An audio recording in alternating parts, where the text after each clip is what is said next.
Boa noite a todos. Boa noite. Divino amigo Jesus, agradecemos a oportunidade de termos a visita do nosso irmão Daniel, de Oxua, que vem trazer a sua mensagem, relembrando ensinamentos antigos, trazendo os ensinamentos novos, que vem com a sua irmã, sua sobrinha, né, que a gente já se conhece há muitos anos, da nossa querida Oxua.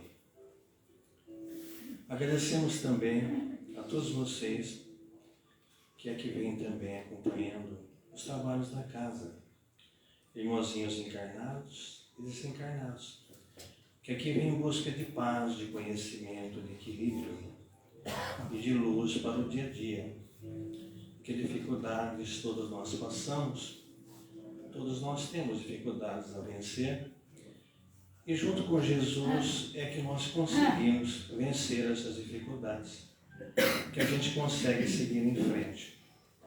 Por isso também agradecemos a espiritualidade amiga, que mais uma vez nos preparou esse ambiente de estudo, de aprendizado, desde as primeiras horas desta quinta-feira, para que a gente chegasse até aqui e se sentisse bem, em paz, em equilíbrio. Que Deus abençoe a todos que nos visitam também na noite de hoje. Aqueles que vieram conosco, desencarnados, que nos acompanham, nos acompanharam desde os primeiros dias de hoje e que vieram conosco também, aprender junto conosco. Eles se afeiçoaram conosco no nosso dia de hoje e resolveram nos acompanhar até aqui, nessa casa de oração. Que eles possam ser bem acolhidos, abençoados nessa noite de quinta-feira também. Então, que a luz de Jesus, a paz, os abençoe agora e sempre. Assim seja.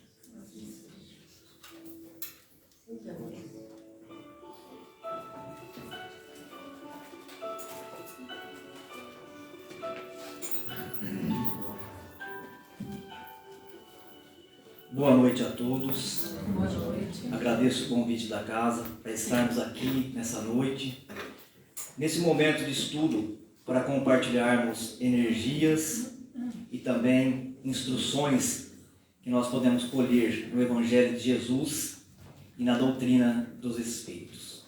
Que a paz seja nesta casa, que a paz seja no coração de cada um de nós que aqui estamos, encarnados e desencarnados. Ao redor de uma mesa estava Jesus e seus discípulos. E como era de costume na Palestina, há tempos recuados de mais de 2000 anos, toda vez que tinha um visitante em alguma casa, era a tradição que as portas da casa ficassem abertas e que qualquer um pudesse adentrar, porque assim podia participar da conversa, do diálogo, e alguma notícia, alguma informação nova colher. Tanto as informações, as notícias da terra da onde vinha o visitante, como, no caso de Jesus, as orientações, os ensinamentos. E como assim o era, várias pessoas começaram a chegar em torno dele. Os publicanos, os pecadores, começaram a se juntar em torno daquela mesa e por falta de espaço, muitos ficaram em pé, ouvindo o que Jesus falava. E no meio daquele povo, daquela pequena multidão, os fariseus começaram a murmurar e dizer assim para os discípulos de Jesus, confrontando-os: como é que seu mestre pode ceiar, almoçar com pecadores e publicanos? E Jesus captou aquela agitação, aquele murmurinho e disse: os sãos não precisam de médicos. Os médicos vêm para os doentes. Os sãos não precisam de medicamento e de hospitais. Os hospitais e os medicamentos são para aqueles que necessitam. E nós todos necessitamos da medicação das orientações, do receituário que está no Evangelho de nosso Senhor Jesus. Porque nós todos que estamos na terra, encarnados nela, ou no mundo espiritual, aguardando a oportunidade para retornarmos, tendo um novo corpo, uma nova programação, de alguma forma somos comprometidos com os nossos débitos, os nossos equívocos, ou se a gente quiser, com a nossa incompletude, porque ainda não atingimos a evolução, os débitos do passado e também os deslizes, os erros que nós cometemos, mesmo tentando acertar nesta encarnação. Então, para todas as necessidades, para todas as enfermidades, nós vamos encontrar no Evangelho de Jesus o receituário, a terapia para as nossas necessidades. O Evangelho é luz para toda a humanidade. E quem precisa dele somos nós. A Terra, os espíritos evoluídos, aqueles que atingiram um grau de superioridade, de pureza, eles não precisam do Evangelho, porque eles já vivenciam o Evangelho. Eles já entraram em conexão plena, em comunhão com as leis divinas. E assim, aqueles que estão em comunhão com essa lei e vivenciam no pensamento, no sentimento e nas atitudes, e se ajustaram às leis divinas, não sente desarmonia, não sente aflição, não sente nenhuma dificuldade, nenhum problema, nenhum desequilíbrio.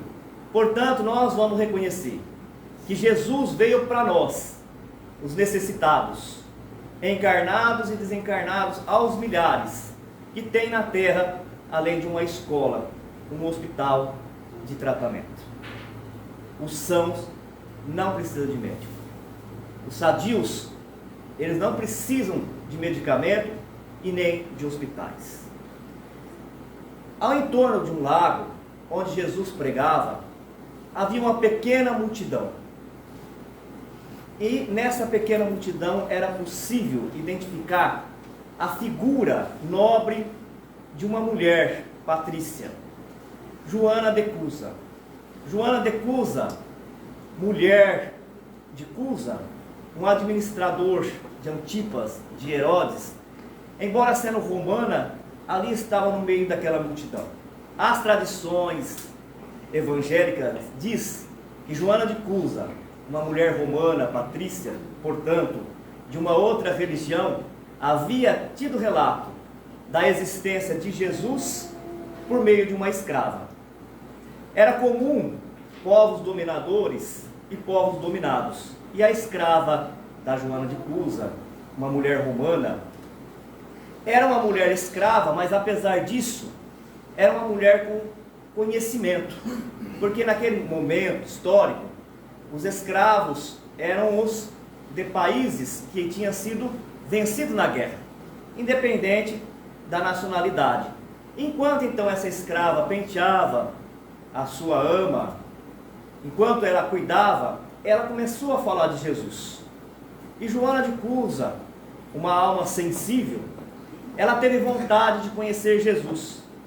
E dizem que todos aqueles, que uma vez tendo visto Jesus, ou sendo impactado pelo magnetismo dele, nunca mais foi o mesmo. Então nessa tarde, Joana de Cusa, como de costume, habitualmente ela já estava fazendo isso, ela foi ouvir a palestra de Jesus em torno do lago. E com a alma totalmente sensível aos ensinamentos, ela bebia de cada palavra, de cada ensinamento, ela estava completamente convencida de que Jesus não era uma pessoa comum, de que ele era um espírito muito elevado, muito mais do que um profeta que já era respeitado por aquela região ou por aqueles que eram da religião judaica. Mas ali, no meio do povo, ela não conseguia falar com Jesus. E ela se valeu então de um momento em que ele foi se alimentar, que ele foi descansar na casa de um dos apóstolos, Simão, e ela pediu uma audiência em particular com Jesus. Ela queria encontrar Jesus particularmente e queria conversar com ele. E foi recebida na casa de Simão. Joana de Cusa foi à noite, a gente pensa, quando lê, no primeiro momento, que ela teria ido à noite porque ela estava com medo da opinião pública. Afinal, o marido dela, ele era uma figura muito respeitada e de uma importância muito grande, porque acima dele só estava Herodes, né? Então ele era um representante do Império Romano na Palestina, era uma pessoa de autoridade. Então muitos pensam ou lhe dizem que Joana teria procurado Jesus à noite para não ser vista, para não escandalizar a opinião pública. Mas na verdade, tudo que existe no Evangelho traz um simbolismo espiritual. E nós vamos entender que a noite escura ao qual Joana de Cusa vai buscar Jesus, é a noite escura em que o Espírito, ele tem uma necessidade de encontrar-se consigo mesmo. Porque a gente encarna-se por várias vezes. E as nossas vontades, os nossos desejos, as nossas ocupações, muitas vezes ela está preenchida de outros interesses, de interesses materiais, preenchido pelo orgulho, pela vaidade, pelas competições, mas chega um momento da evolução do espírito que ele se esvazia completamente da materialidade, sem negligenciar a vida na terra, a família, as profissões, mas tem sede de ser preenchido com algo novo, com uma substância nova. André Luiz passa por essa situação, quando ele se esgota de tudo que já não colabora mais com ele, que ele se vê no mundo espiritual, que ele não consegue mais movimentar um corpo de carne, que a família que ele achava que era dele, já não era mais dele, que o título de médico, que ele tanto se orgulhava, era apenas uma ficha de trabalho para uma existência, e que lá ele voltava a ser um espírito com o princípio universal. Então ele se esvazia completamente dele mesmo, de toda a vaidade, de todo o orgulho, e começa então uma nova fase da vida, de ter que se preencher, cercado de orientadores, de companheiros mais experientes. Ele recebe o conselho da enfermeira nas câmeras de retificações, dizendo: André, quando a gente se esvazia completamente de uma substância para continuarmos a viver, é necessário que nós busquemos preencher esse cálice, essa taça que foi esvaziada, com um novo líquido, com uma nova substância. Então busque no trabalho uma nova substância, mas agora com uma essência divina, para que você encontre motivo e razão para viver. Todos nós temos que ter razão para viver. Todos nós temos que buscar um motivo para continuar a viver. Principalmente nós que estamos encarnados na Terra. Porque nós não somos daqui. A natureza do nosso espírito é também uma natureza de uma dimensão mais sutil, de uma dimensão espiritualizada. Por isso, vez por outra, mesmo que tudo pareça muito bem aqui, que a gente esteja bem na família, nos amores, na finança, bem com os amigos, a melancolia nos visita, com uma saudade daquilo que a gente nem sabe o que viveu.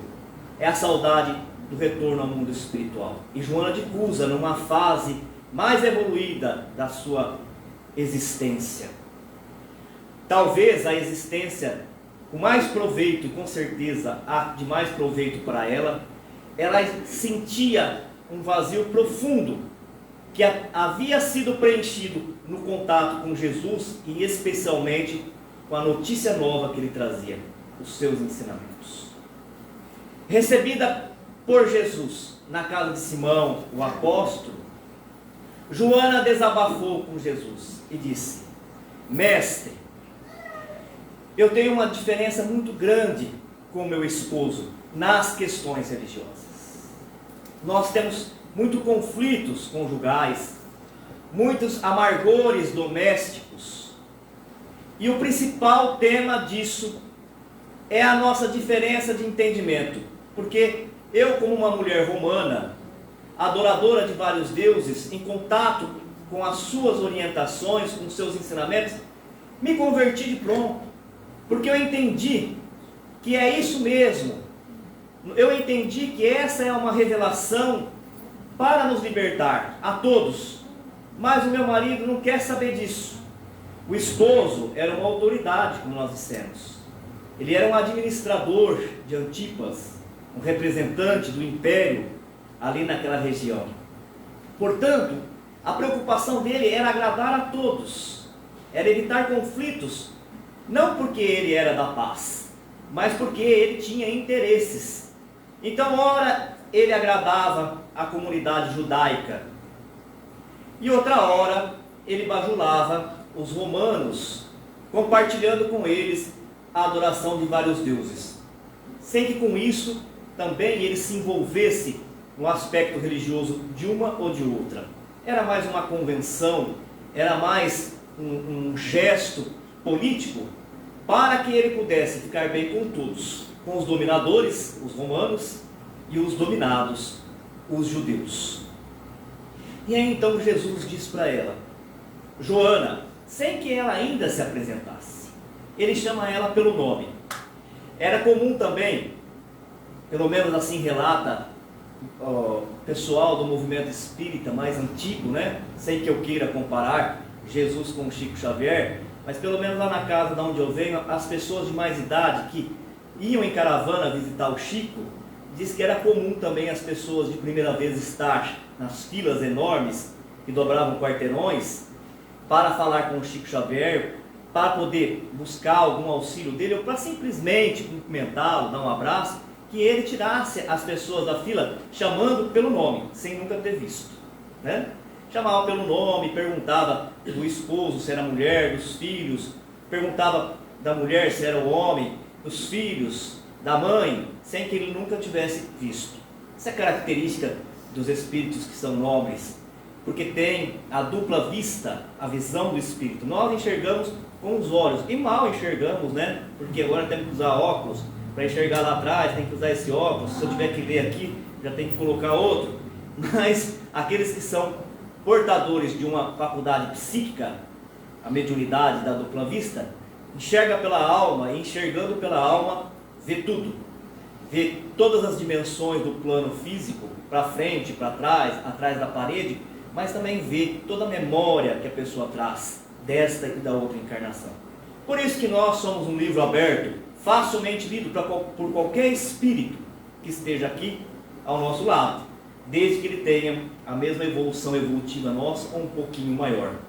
E Jesus então chama a mulher romana pelo nome, Joana, e ela já fica intrigada com aquilo e diz para ele, mas mestre, porque ela só ia ouvir as pregações de Jesus, as explanações, mas ficava à distância. Mestre, você me conhece? E ele diz, sim, Joana, eu sou o bom pastor. E o bom pastor conhece todas as suas ovelhas.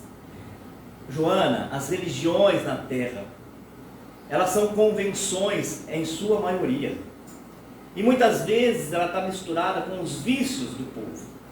As religiões na terra, muitas vezes, elas brotam do imaginário da cabeça de um homem. Eu não vim na terra para inaugurar uma nova religião. Eu vim na terra em nome de Deus, o Deus único, reafirmando aquilo que os judeus já ensinavam, né?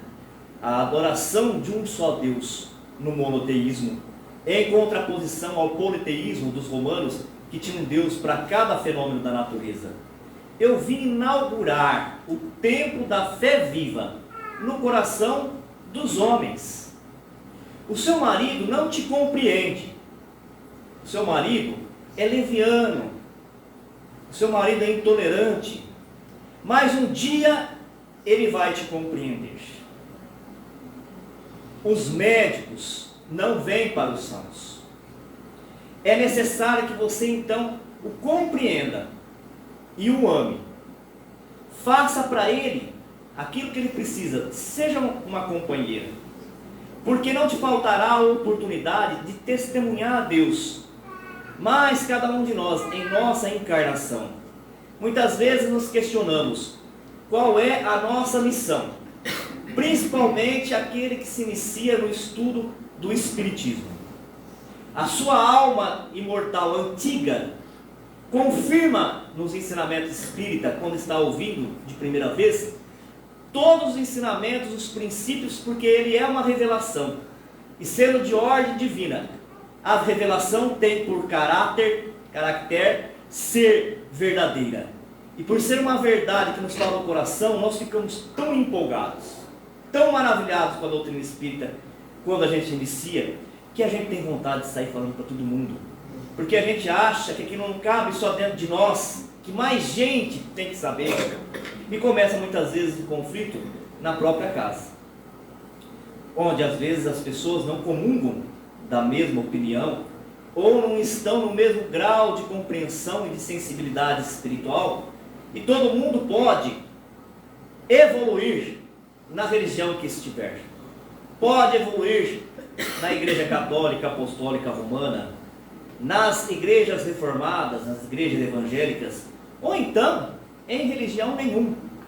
Porque na passagem que nós começamos a nossa fala, em que Jesus ceava com os discípulos, e foram chegando os publicanos e os fariseus que eram pessoas de religião, que eram aqueles que conheciam as escrituras sagradas, aqueles que eram destacados da sociedade pela sua importância, eram muito respeitados, eram os homens da religião, começaram a julgar e a criticar, porque Jesus estava abrigando e acolhendo os publicanos e os pecadores.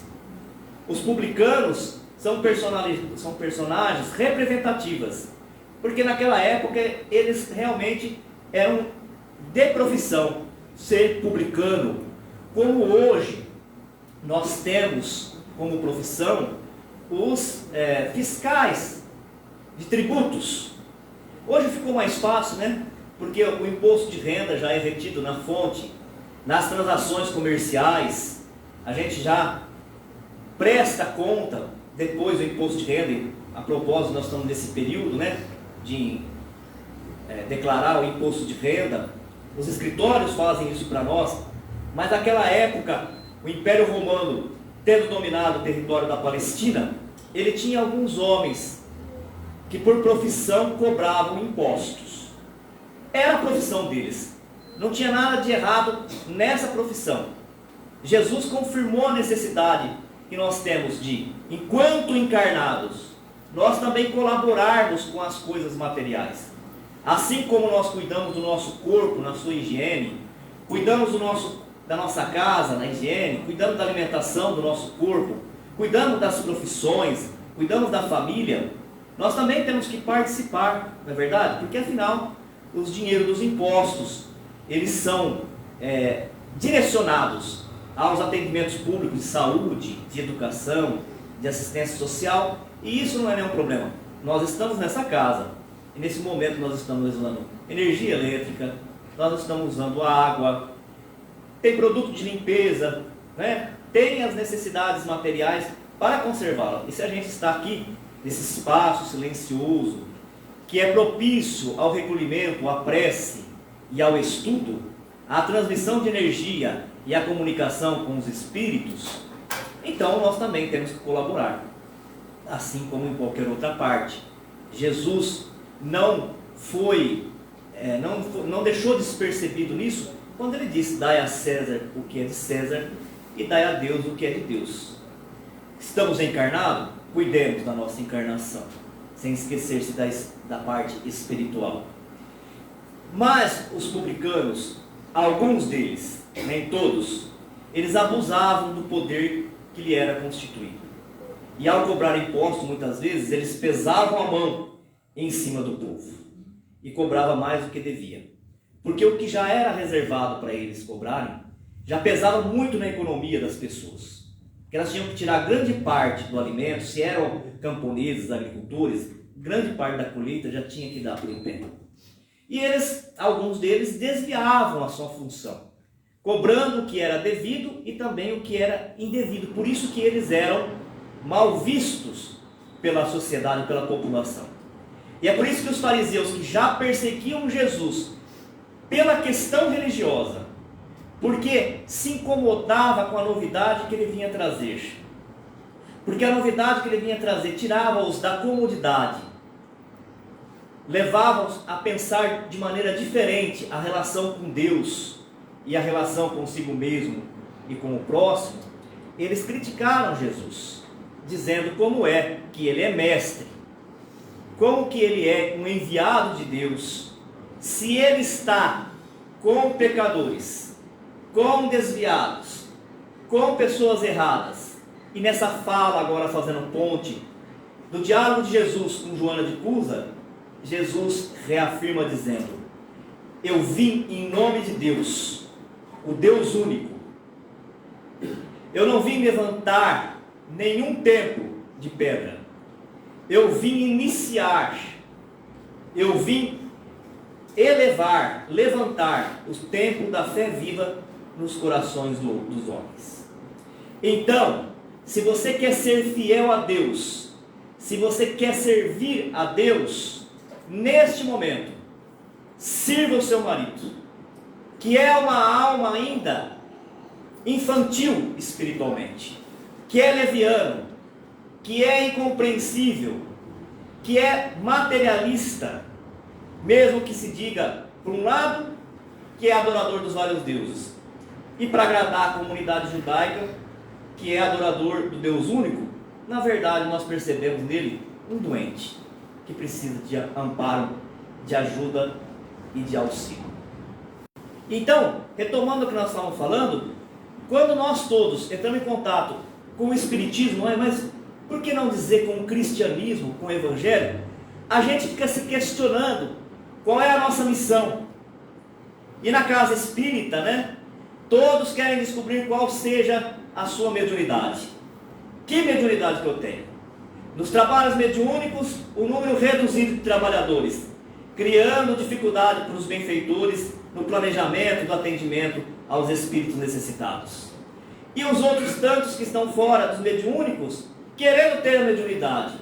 Quem tem a dupla vista e vê os espíritos, não quer ver, porque atrapalha a vida, me atrapalha a vida. Imagina, eu quero ir na quermesse, eu quero ir na feijoada, eu quero passear na praça, eu quero tomar sorvete, eu quero estudar, e esses espíritos ficam aqui, Há quem corra atrás de espírito até com vassoura. São os que veem e não querem ver. Os que têm a mediunidade da incorporação não quer ter. Por quê? Porque sente a sensação da entidade. A entidade se aproxima. A entidade é um homem, é uma mulher como nós, que viveu entre nós como homens e mulheres, cada um com a sua história, com o seu sonho, com as suas profissões, com as suas famílias, com os seus entendimentos, com os seus desentendimentos, só não tem agora corpo. E essas entidades se aproximam, e se elas estão bem, elas transmitem e são percebidas pelos médiuns. Por quem transmite para todos. Todos nós estamos aqui influenciados por espíritos. E se alguém veio pela primeira vez, não é porque nós estamos dentro de uma casa espírita, não. Porque os espíritos, eles fazem parte de uma comunidade, igual nós fazemos. Tem espírito em toda parte. Não tem um lugar vazio que não tenha espírito. Não é porque nós estejamos dentro da casa espírita.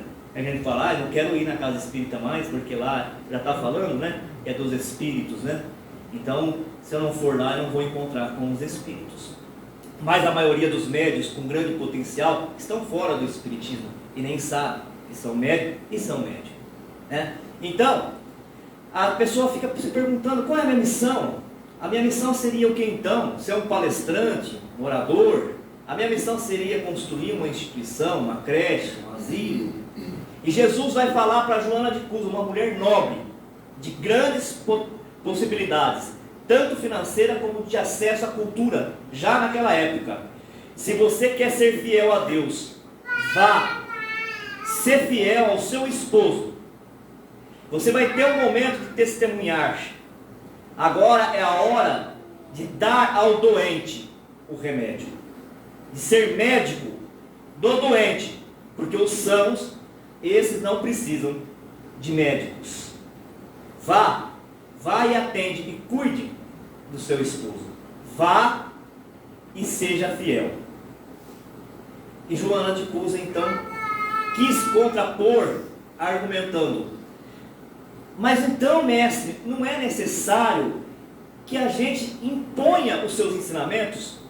Porque depois que eu te ouvi já na primeira vez, e há quem fale que muitas vezes nem era necessário compreender o que Jesus falava, porque em alguns momentos ele falava uma língua particular, que era o aramaico, ou uma língua mais antiga, e não eram todos que conseguiam compreender, que só de receber os influxos da sua energia, os raios da sua virtude, o espírito impactado já mudava completamente para nunca mais ser o mesmo.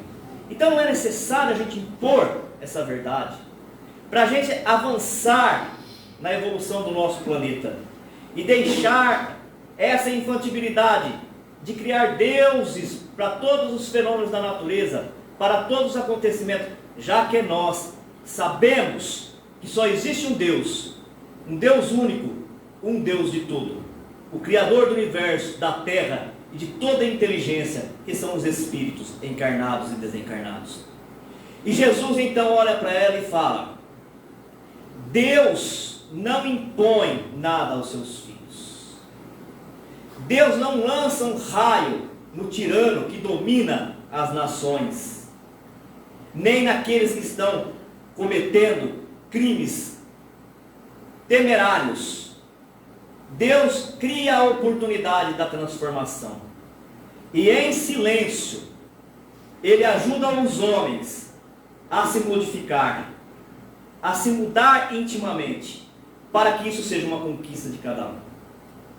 Vá, Joana, vá, ser fiel, faça do seu marido hoje o seu filho, cuide dele como seu filho, e um dia você terá a oportunidade de dar o seu testemunho.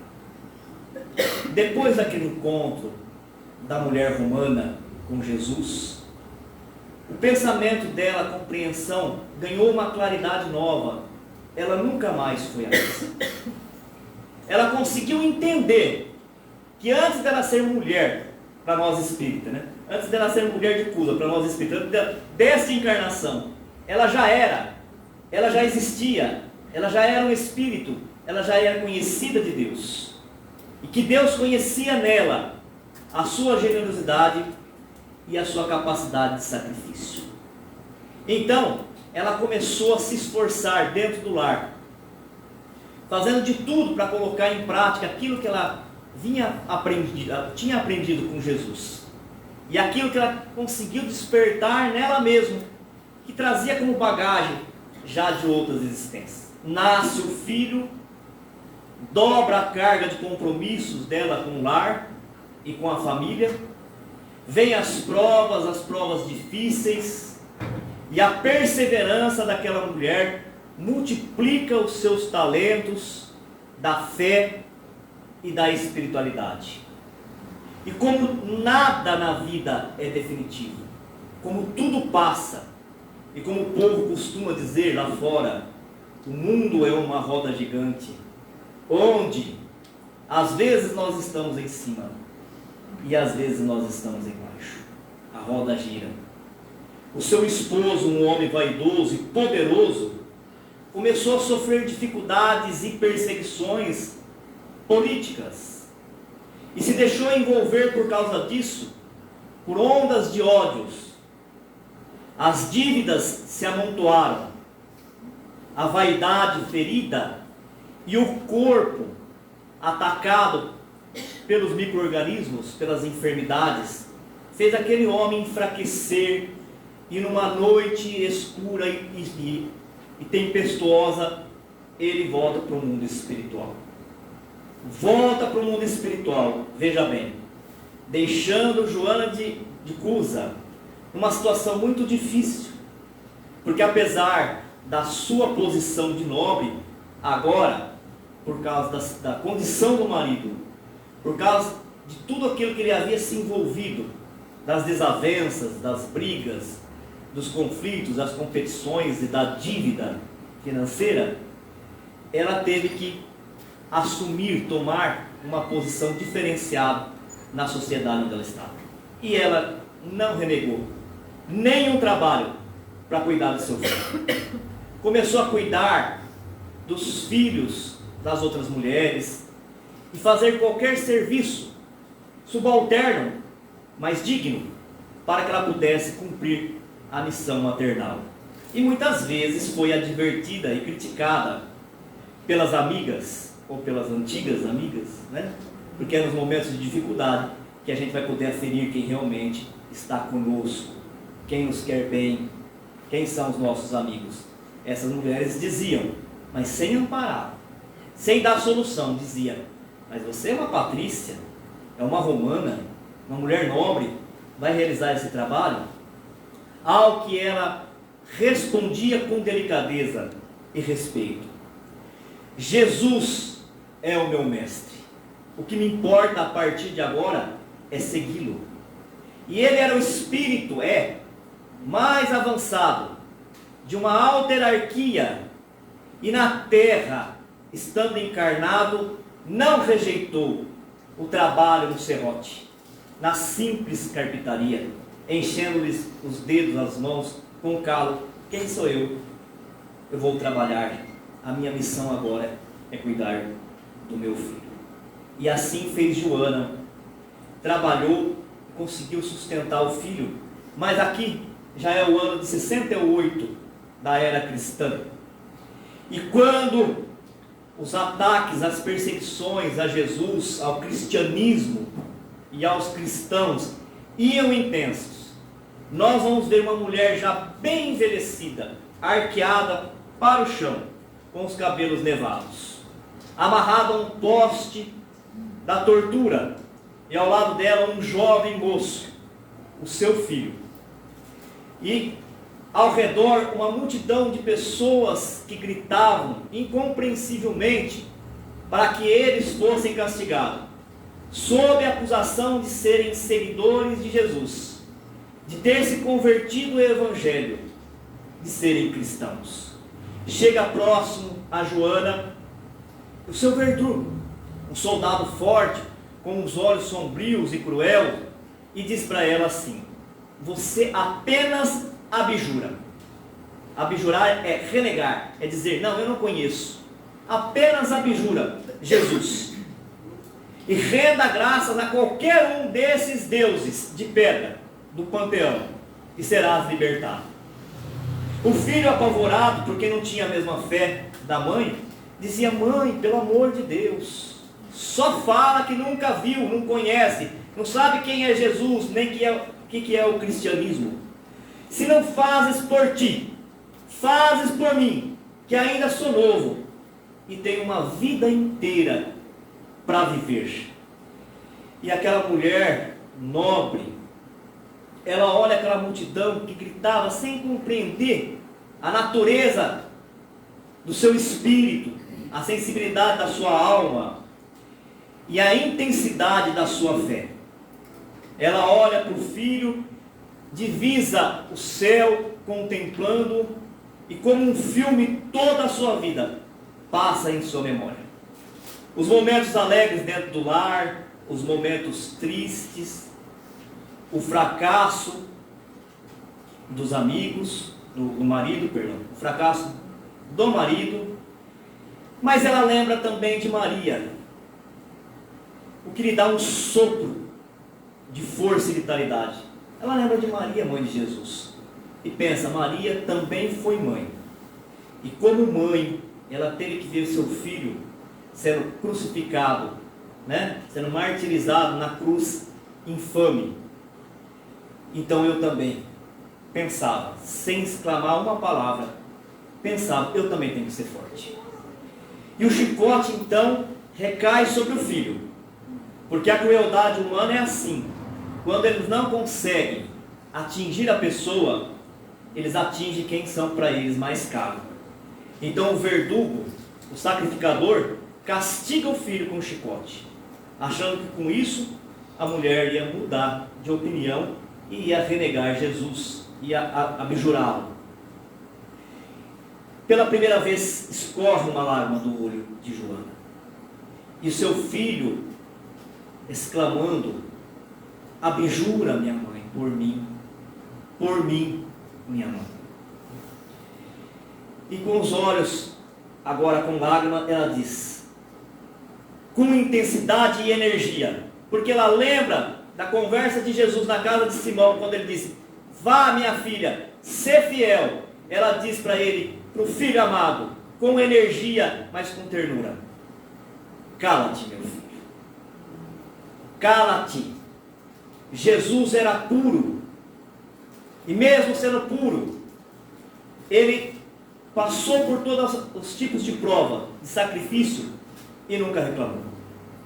É preciso, no momento de dor, passar pela prova, sem se queixar, para que nós não percamos o fruto da prova.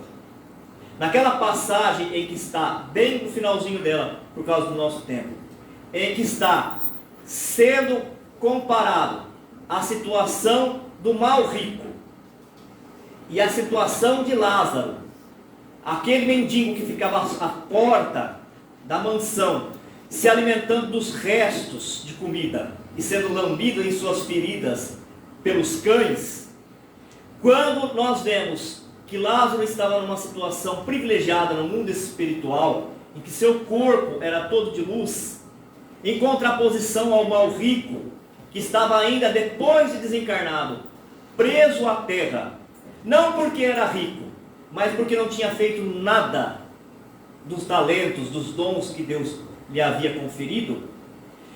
Aí então, o Espírito benfeitor explica para o mal rico, por que é que Lázaro estava numa região superior do mundo espiritual. Por que Lázaro estava em condição superior a dele? Por que Lázaro estava reluzente, transbordando de luz, de harmonia, de equilíbrio e de paz? O benfeitor então diz, não é porque Lázaro foi pobre. Porque tem muita gente que não tem dinheiro, mas se veste de vaidade, de orgulho, de arrogância. Não é porque Lázaro foi doente. Porque tem muita gente que passa pela prova da doença, a expiação das moléstias terrenas, mas se revolta contra Deus. Se queixa todo dia. E faz da vida de todos que estão ao seu redor, muitas vezes até como colaborador, faz uma tortura, uma vida de dificuldade para todos. Lázaro está nessa condição. Porque ele aceitou antes de encarnar essa posição de muitas vezes de humilhação, de pobreza, de sofrimento, de descaso, de descuido, de solidão, de incompreensão, de preconceito, mas nenhum dia da vida dele ele reclamou.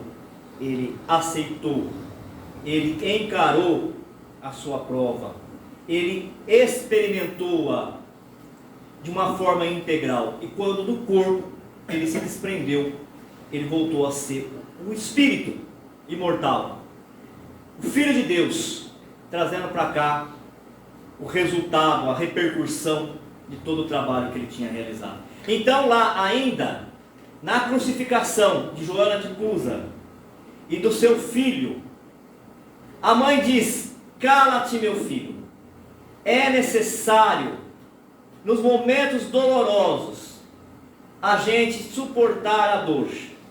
Jesus era puro, ele não rejeitou o sacrifício. Então vamos suportar as nossas dificuldades.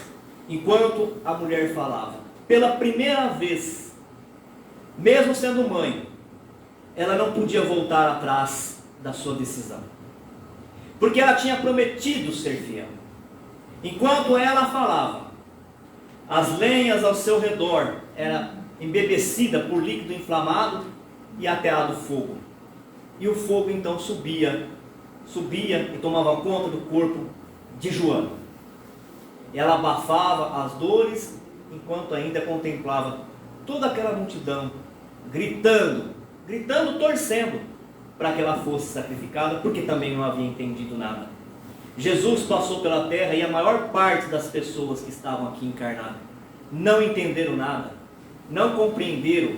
Os fariseus, que eram os doutores da religião, naquele momento com Jesus, não conseguiram reconhecê-lo como o Messias, como prometido por Deus, para vir salvar a terra.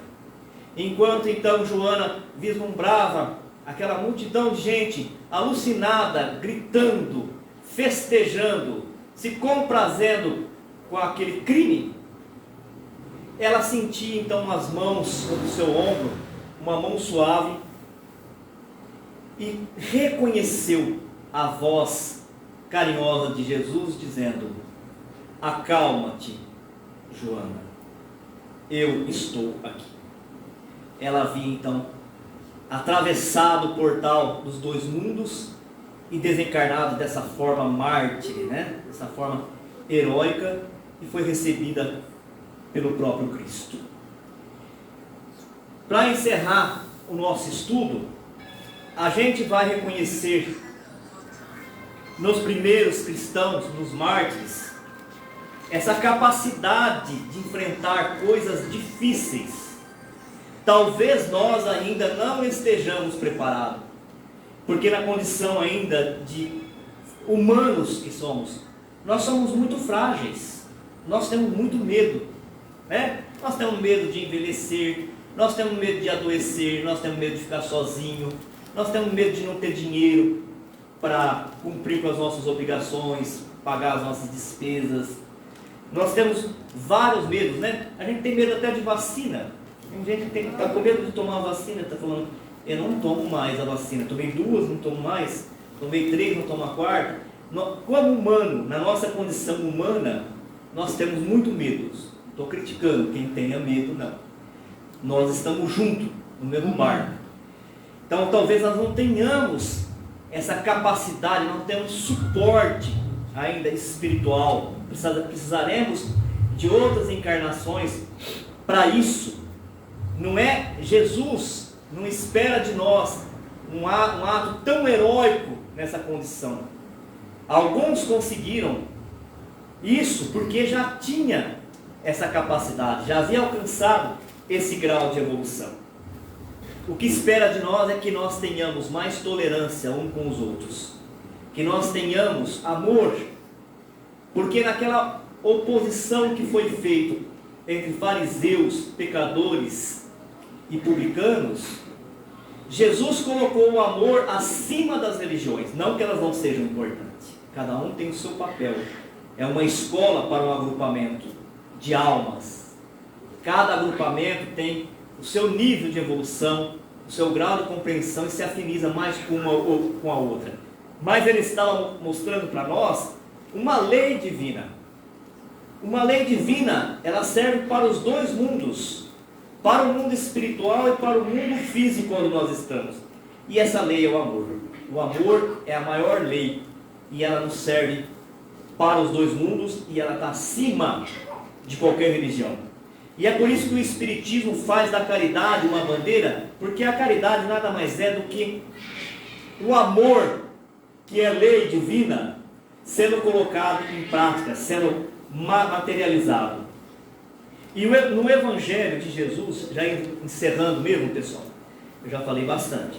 No Evangelho de Jesus, nós vamos encontrar a terapia espiritual para todas as nossas problemáticas. Se Jesus utilizou-se dessa frase: os sãos não precisam de médico, os médicos vieram para os doentes, para os enfermos, nós vamos encontrar no Evangelho receitas para todo tipo de enfermidade do espírito. E algumas, para encerrar, nós selecionamos aqui e nós vamos ler, e já dando como encerrada a nossa fala da noite.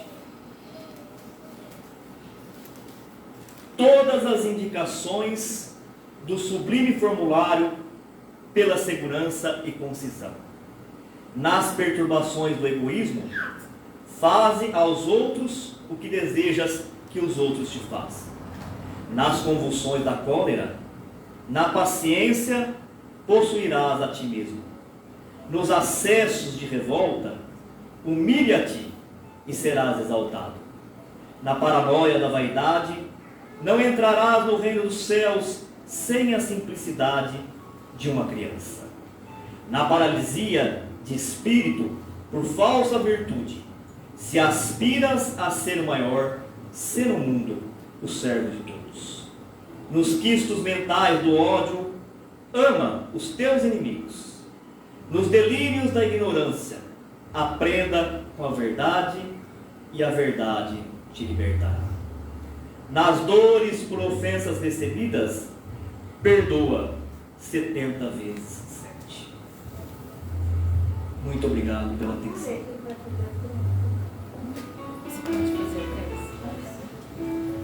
Aproveitando a vibração que se elevou pelos pensamentos nobres criados por todos nós que aqui estamos, nos mantendo conectados com tudo aquilo que é sagrado e divino, e no mais alto de todos, Jesus, que como um sol espiritual nos projeta as suas ondas, raios dourados, raios sempre santos, virtudes que são capazes de aquecer a alma, de alimentá-la, preenchendo do combustível novo e restituir o equilíbrio, a saúde e a paz.